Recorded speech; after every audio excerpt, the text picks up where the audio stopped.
రాజకీయ ముసుగులో నేరాలకు పాల్పడితే ఊరుకోమన్నారు సీఎం చంద్రబాబు. చట్టవిరుద్ధమైన చర్యలెప్పుడూ ఆమోదయోగ్యం కావన్నారు. అక్రమాలకు పాల్పడితే టీడీపీ వారైనా కేసులు పెట్టి జైళ్లకు పంపామన్నారు. సెటిల్మెంట్లు, బెదిరింపులకు పాల్పడితే కఠినంగా వ్యవహరిస్తామన్నారు. రౌడీయిజం చేస్తే రాష్ట్ర బహిష్కరణ ఉంటుందని వార్నింగ్ ఇచ్చారు సీఎం చంద్రబాబు.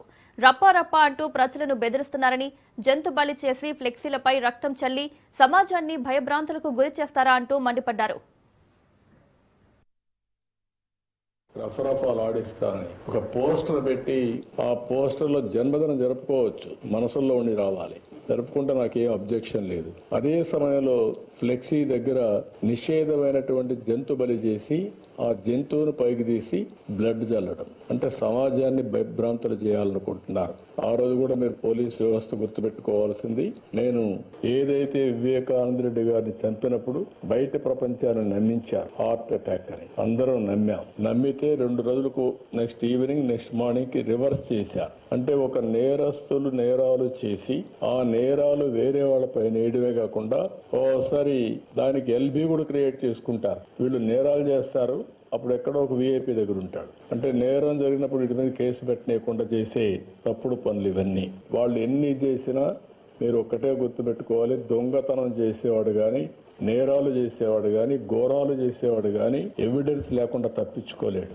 వాడు మనకంటే ఇంటెలిజెంట్ అయితే వాడు చేసి తప్పించుకుంటాడు.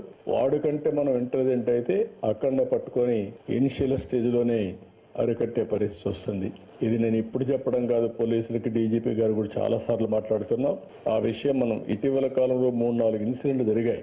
బంగారుపల్లిలో ఒక ఇన్సిడెంట్ జరిగింది. గుంటూరులో వాళ్ళ వెహికల్ కింద ఒక అతన్ని వేసి తొక్కించేసి వారుగా వారేసిపోతే తర్వాత అంబులెన్స్ లో వీళ్ళు తీసుకుపోయి ప్రాణం కాపాడలేకపోతే మళ్ళీ వాళ్ళ బంధువులు పిలిపించి పోలీసులే అంబులెన్స్ లో పెట్టి అంబులెన్స్ చంపేశారని చెప్పి నేరం మన మీద వేసే పరిస్థితికి వచ్చారు.